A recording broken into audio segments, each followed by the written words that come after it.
to be involved, to, get membership into a professional organization related to your field, it only adds to your own personal professional growth.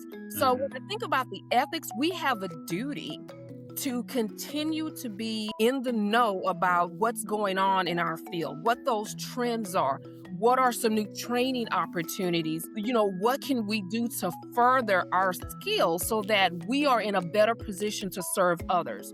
You're listening to Mentor Moments, where we talk about all things counseling, technology, education, and career development. I am Braden Wooters, and I'm joined by my co-host, Dr. Michael Keener. Grab a seat, and let's get started. All right, welcome everyone to our latest episode of Mentor Moments. We are very excited and proud to have Dr. Nancy Foster here. She is the current president of the National Rehabilitation Association. So, again, welcome, Dr. Foster. Oh. Can you share a bit about your background and how you first became involved in the field of rehabilitation? Of course. And I'm going to apologize if I put anybody to sleep. Sometimes I think that I'm just not that interesting, so I'll try to, be interactive as I speak. In thinking back, kind of about my upbringing and background, I was born in the 70s, raised in the 80s. And, in the 80s is when I kind of became aware of, my surroundings and, people, culture, kind of all of that.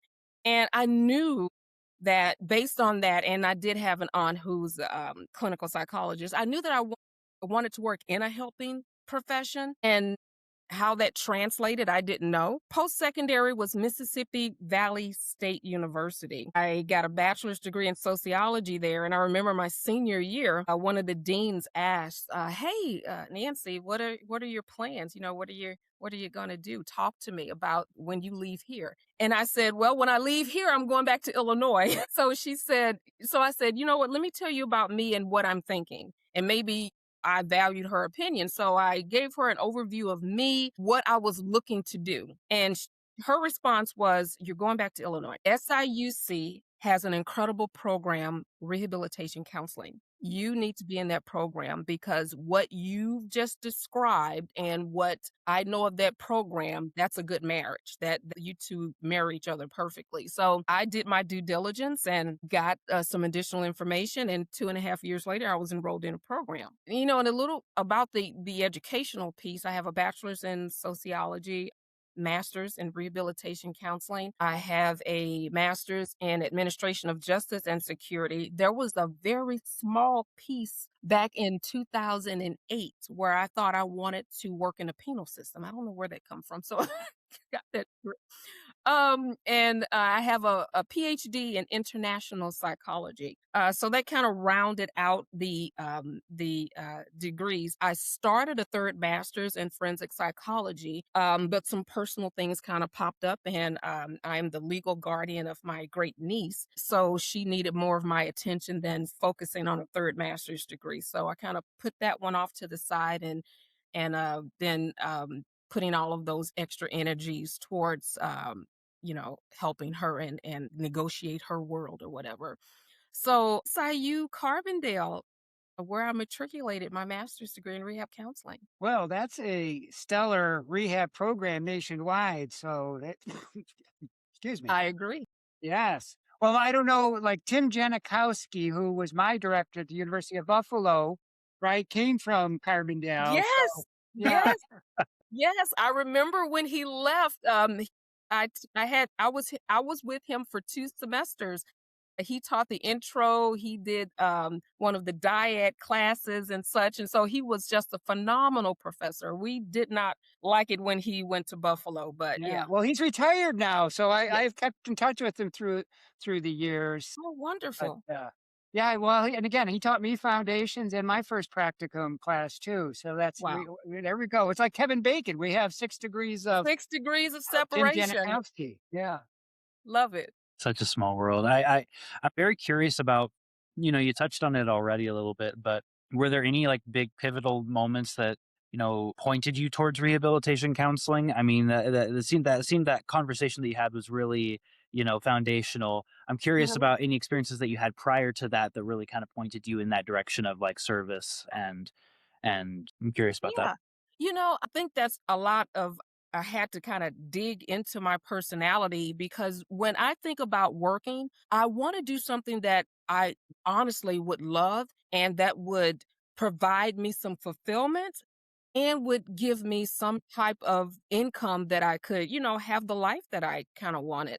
And, when I think to, high school, and when I think about the need that I saw, just a little bit more history, grew up poor. We were in the projects from my fifth grade year through my senior year of high school in East St. Louis. And just my outlet was television. I didn't have the exposure that you would want someone growing up to have, so they know about their world. My living world that I talked about being exposed to was through television, and wanting to experience what I saw, wanting to have some input and some knowledge about what I was feeling based on what I saw. So I knew in order to get to that, there was going to have to be a level of education that supported that. And I knew that I wanted to work in social services. I knew that there was so much need, not only those experiences that I saw on television, but those experiences that were happening around me. The need that people had, the disconnect that people had with clinical services and Mhm. getting help and understanding the vocational opportunities around them. There was just so much need and so much despair. And there were so many people that were just locked into where they were with no outlet. And I wanted to be an outlet. I wanted to say, you know what, I have this knowledge base, this level of expertise. How can I use it? I have the desire to gain this level of insight. Now I want to use it. So those were a lot of pivotal pieces in there that further gravitated me towards a helping profession. Absolutely. I want to make sure that I like spotlight the passion in your voice explaining that. That's one thing I love about doing a podcast, is being able to hear these kinds of conversations and hear that kind of passion. So it's very exciting.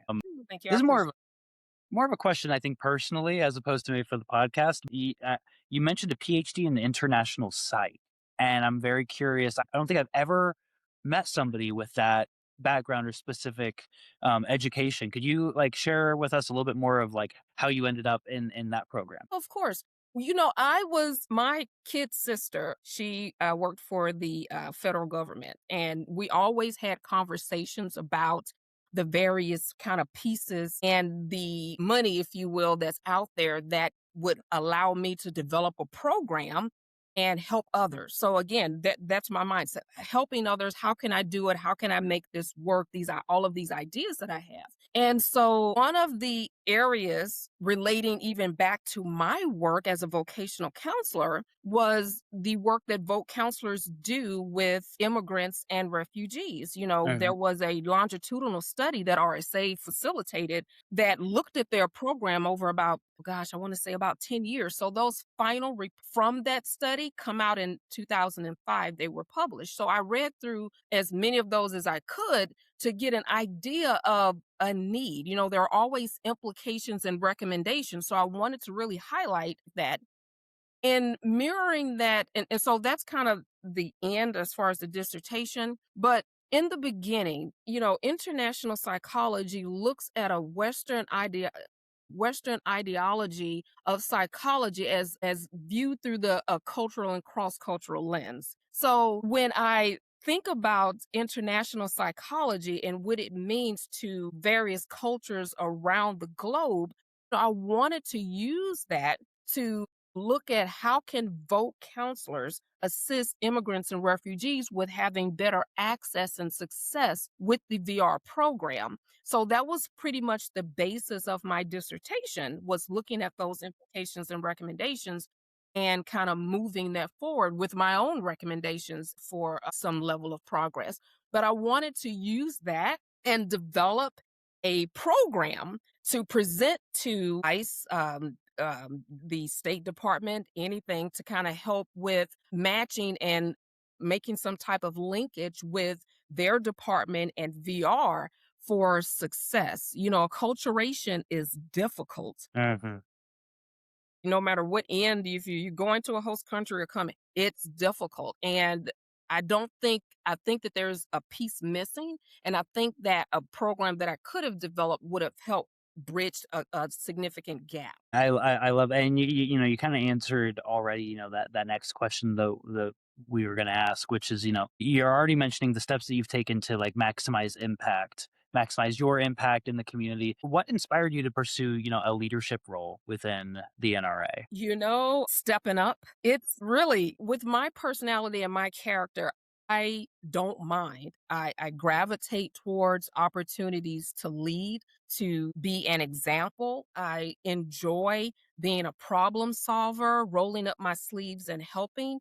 And, I have been in leadership positions, and I am currently as, supervisor leadership position.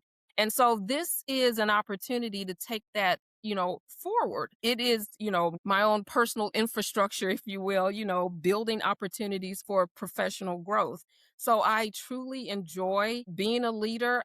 I like stepping up and stepping in when there is a need. And during the time that I campaigned or tossed my hat in the ring, it was to step up. NRA was having some significant difficulties with getting people to want to hop in and be on the board and be on ad hocs and do all of these things. And I said, you know what? That old adage, we can talk the talk, but let's walk the walk. So I wanted to be that person that stepped up, not that I didn't want to, but I stepped up because I wanted to, and there was a need. So I was happy that I was in a position to do that. So, again, I'd love to hear that. And I think, again, our listeners, I even think of sharing this with students again to kind of hear that message. And it's really just becomes part of who you are. And I was teaching ethics this semester, and we were talking. A student asked me, it's like, well, why should I join a professional organization? People at work have joined, but they didn't keep up their membership.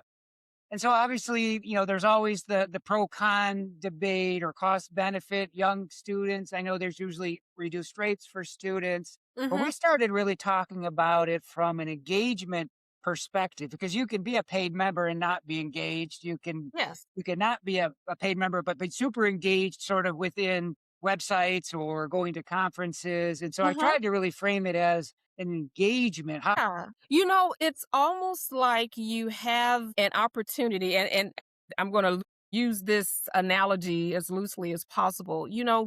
When you decide that you want to be involved in something, that you want to add a title, whether it's parents, you want to, go to work, there is an expectation that you will fully be engaged in that.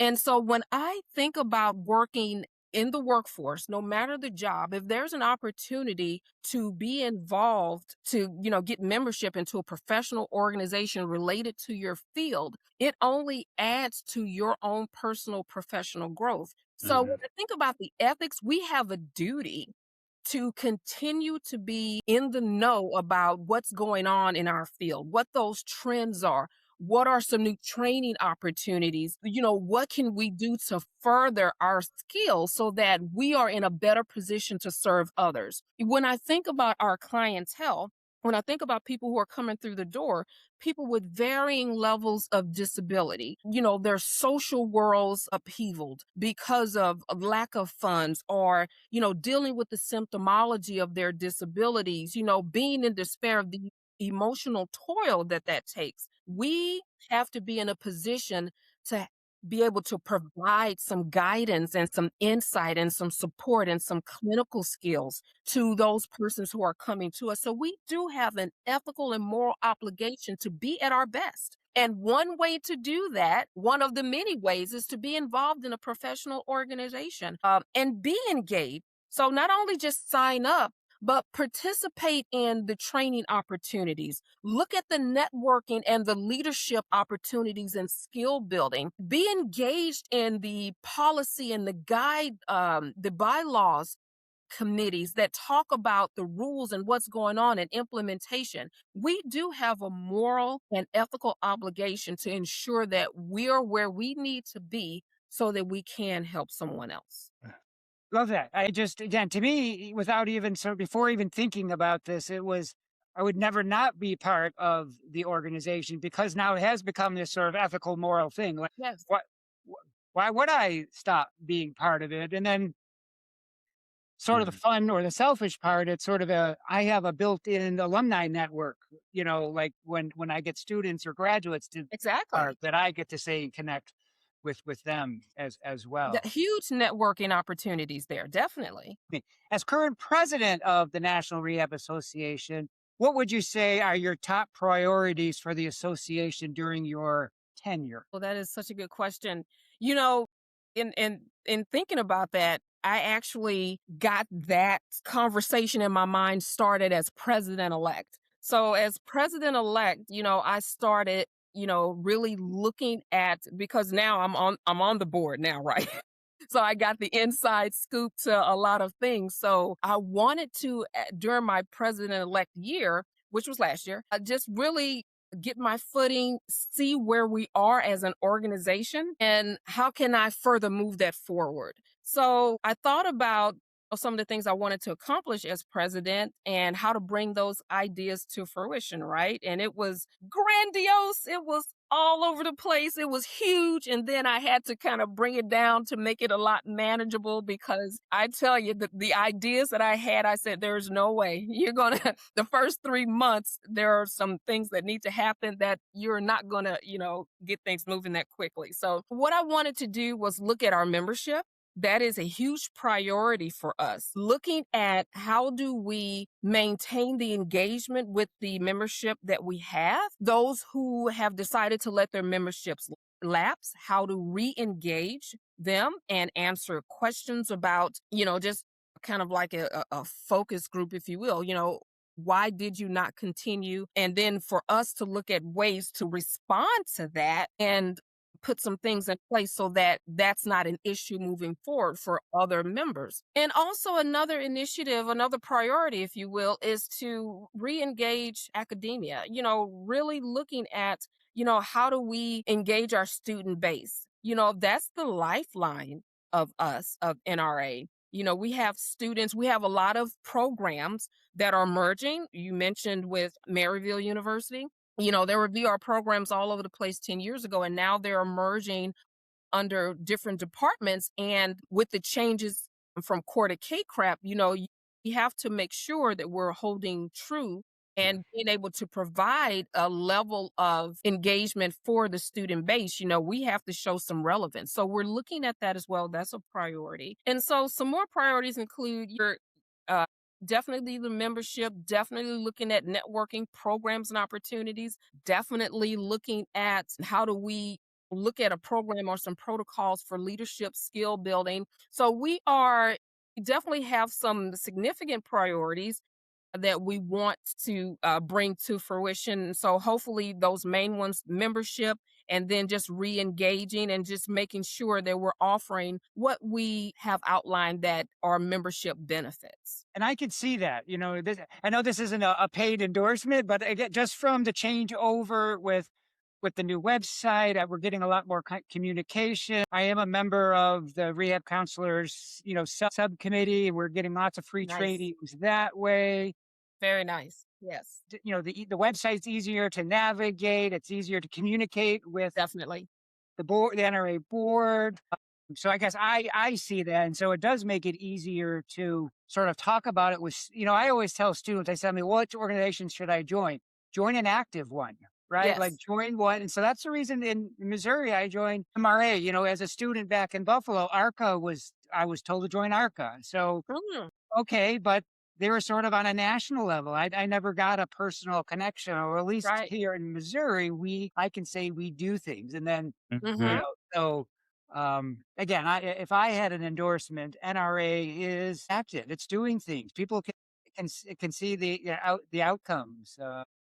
Definitely. And we want that to grow. We want that to grow. We aren't letting grass grow under our feet. We are definitely making sure that things stay hot and that as trends move, we want to stay engaged in those trends and make sure that we're bringing that knowledge to our membership so that they know that there is activity with our at the national level. I think going down that same path, could you highlight some of those key events or initiatives that NRA has planned for members in that near future? I'm very excited about some of the things we've got planned and some that are in the brainstorming logistical phases. So, right now, we have a save the date for our Employment Disability Summit. It's an annual summit, April 3rd and 24th, and it will be virtual. And the purpose of this annual disability, it's a legislative focus. We look at policy, federal policy, state policy that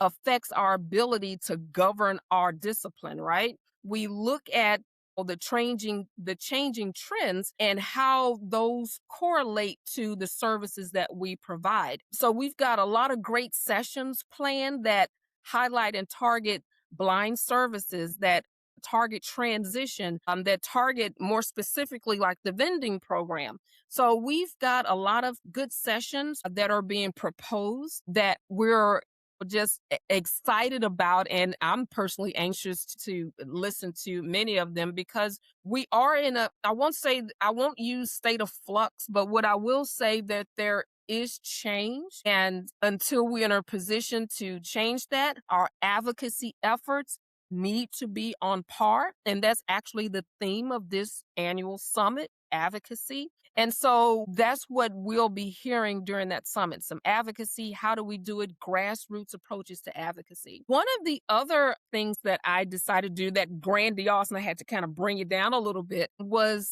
CEU opportunities. We didn't offer any for a while outside of the summit, and then outside of our fall conference, there was kind of nothing. So we're going to offer 6, with 3 being free, 3 being paid with a nominal fee of maybe $25. I don't foresee us going over that. But each of those will provide some CEUs anywhere from an hour to an hour and a half. And right now we've got 3 of the 6 lined up. We need to get them scheduled. And since the Disability Summit is in late April, May will be the first. And then we're looking at October for the fall conference. And then we will kind of fill in those other 5 outside of that time frame. So outside of that, we've got our drum roll. We've got our in-person. We're wanting so desperately to do an in-person. We tried last year, but I am determined we will be in person for our fall conference this year. So we are right now vetting a few states. There are 2 left, and I will say that Illinois is in contention. So Awesome. yeah, so It's we good are to have a looking at post-national conference. exactly. So we're very excited about that. And we want to, of course, get that state chosen pretty quickly because, putting on a national conference, there's a lot of moving pieces. And so we want to make sure we give that state the opportunity to work with the board to put something really, really great together. So that's what we're looking at right now as far as, what we're kind of some tangible things that we're offering right now. That's great. I guess I also have another going back to engagement. I guess I just want to thank you and NRA. I did a service learning project in an assessment class where me and the students created the professional engagement questionnaire. And NRA allowed me to sample membership to get enough, participants so we could do our statistical analysis. So we sort of got 2 publications going. Hopefully should be the pilot is with the Rehab Counselors and Educators Journal. And then, Oh, okay. Yes. so now we're writing the second journal, but just again, talking about you're connecting with academia and students, you know, I, I'm happy to share this survey to anybody if they want to get I'd their love to. Yeah, I'd love assess to look at their that. sense of professional engagement. It's more on the affective side. I mean, there's other career engagement surveys. So this is sort of their curiosity and excitement for their profession. But Hmm. I guess just thanking NRA for allowing me to sample our Of membership. course. Definitely, of course. I guess I'm interested. I guess I mean, you said you sort of have this calling if you're going to show up to do the work, but it's also another level to say, I want to be president. So did you like scaffold your way up, or is like, no, let's just go right for presidency? Maybe I think our listeners or our students would sort of like, how do you know the time is right as well, Mhm. right? Like this is the time. Yeah, besides being in that moment where there was a need and I hopped in there. We have to, I always tell people when you come into work, when you're about to do anything, take a self-assessment. That gives you some key indicators of your readiness to do something, to cook. Are you wanting to cook? If you're not ready and you're tired or something's going on, you're distracted, you may cut yourself. If you're going to go outside and play with the kids and you're tired and things like that, you may be more aggressive than. So we have to take a personal self-assessment of, where we are in the moment. Is what is expected of that role something that I can provide? Am I personally ready to have the buck stop with me? And, I will say that thinking back, those leadership roles I have always just gravitated towards. It is just innate. I think back to my senior year of high school. I got very interested in politics. And so I was the youth council president to elect Gordon Bush mayor of East St. Louis back in 1990. And those leadership, then that leadership role was there. And I said, I need to do that. I've got ideas. I want, to engage and talk and meet. And I want to be a part of that process. And so sometimes, in my wanting to be part of the process, you have to be in certain roles to do that. And so just after that, campaigning for governor of Illinois, I've campaigned for Congress. I campaigned while matriculating for my master's degree. I said, hey, why not run for mayor of Carbondale? I don't know what I was thinking, but I just really enjoy that. I won't call it pressure. I enjoy being brought to task. I enjoy problem solving and being part of the solution and the movement forward for whatever it is. And I see myself best serving in the role of leader. Not that I can't follow. I'm an excellent team player, love it. I have been on teams where the leadership has fallen through and I've said, okay, let me step up so that, things can continue to progress. And so that's just an innate part of me and something that I've accepted. There are times when I'm the leader and I go, hey, I just wanted to show up and sit. What's happening here? You have those, you go to a training and they put you in a group. It never fails. I'm the one presenting the group project. And I go, how did this happen? I was just sitting here. No, Nancy, go and make sure you tell them this too. So I've just accepted that that's how things are going to fall for me, but I love it. Have you done strength finders? Are you a maximizer? If you've done strength finders, I just see you just maximize everything. Mm-hmm. I need to. I was thinking the same thing. Yeah. You've done a really great job of kind of outlining your vision for NRA and how that's kind of coincided with your prior experiences. I kind of want to ask a more personal question. I think Sure. the name of our podcast is Mentor Moments. I'm so curious about who has been who have been your mentors? Who have you kind of modeled your leadership off of? Oh my goodness.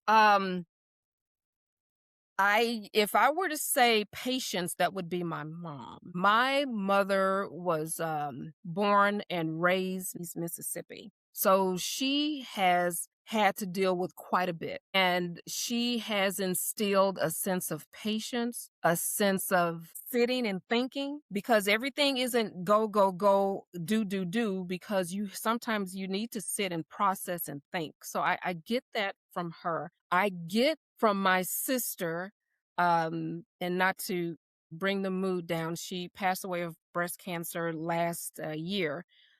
She worked the federal government. She was in one of those positions, stressed, and she was previous military, and she was like, this needs to be accomplished. Here's the date. Here's the time. You got this. Make a decision. So I emulated that. I said, you know what? I like that.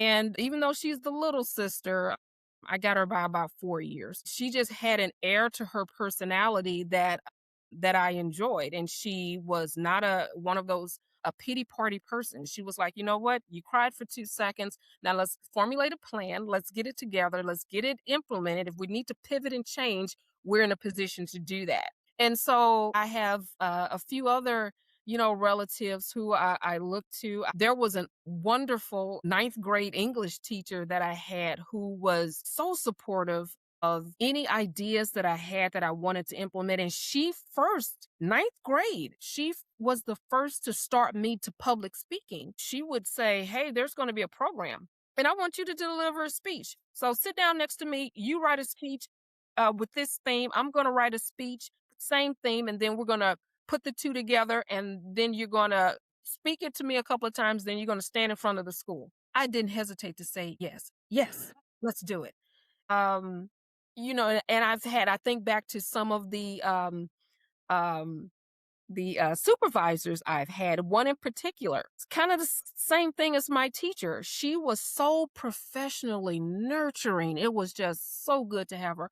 Her name, Kathy Carmody. I worked for Ray Graham Association. And she would say, "You know what, Nancy, we have this as an issue, work on developing a policy and then we'll talk about it." And I would write it up and I would think about it, add in some this, tell her, "Hey, this is based on this." And she'd tweak it and it would be implemented. I would go, "Oh my God, this is great." So I've had a lot of good women, strong women in my life, professionally and personally, that have really added to how I present now, how I approach, life and work. I've never heard the term. I'm sure I have, but the term, professionally nurturing, and that's something that's really standing out for me. And I love that we're talking about professional organizations getting engaged, and I feel like that is so hand in hand and overlapping with those themes. So I just want to make sure I highlight that. Love that. Well, Thank you. yeah, and I guess as we sort of like wrap up, maybe that leads us into this question, and you sort of alluded to it, but I think it's important to sort of share again. So, what advice would you give emerging leaders or professionals considering a deeper involvement in professional associations like NRA?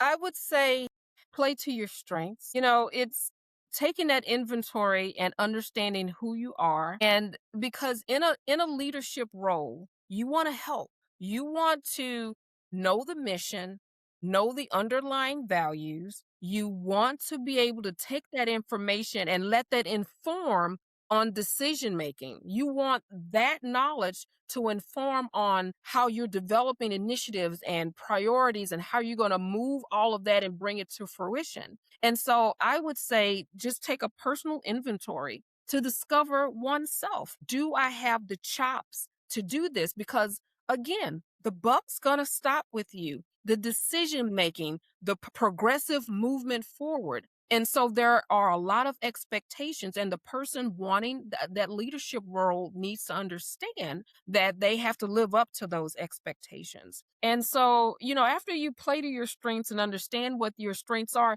I have weaknesses. We all do. Understanding what those weaknesses are and ensuring that the people around you, that active, engaged board, can supplement that. You not only want to play to your strengths, but in understanding your weaknesses, those key people with those skills can fill that in. And my gosh, you've got one heck of a support system, and you can rule the world. You can really make some things happen when you're looking at it from that perspective, bringing all of those pieces together. You can really accomplish some great things. I think we just saw professional nurturing again right there. That's just Yeah, my opinion. absolutely. I appreciate that so much. We've been so excited to have Dr. Foster on our show, and I hope our listeners found some extra motivation. But Dr. Foster, any last words you would like to share? The only thing that I would like to add is one piece that I forgot to mention. When we look at initiatives, one of the things that I talked to our board about this week, we want to increase our collaboration. So I have asked or tasked our board with kind of thinking about other like-minded organizations that we can affiliate. So we're working. So that'll be part of our initiatives as well. But NRA, being part of a professional organization, is the way to go. If you want that professional nurturing, camaraderie, networking, professional growth and development, even maintaining CEUs, you want to be engaged in a professional organization that supports the needs of your field. And for voc counselors, for organizations, for community organizations, for state private rehab, this is where you want to be. And so I ask that if there are any questions, any additional insight that I can share, please reach out, president@nationalrehab.org, or you can reach out to my work email address. That's nancy.foster@illinois.gov. I look forward to talking with you further. And if there's any insight and guidance that I can provide, I'd love to help. Terrific. Dr. Foster, thanks for joining us today. Sure thing. I enjoyed this. So invite me back. I'd love to give kind of a recap at the end of the year on those initiatives and accomplishments and things like that. I love it. Yeah, book it. Let's do it.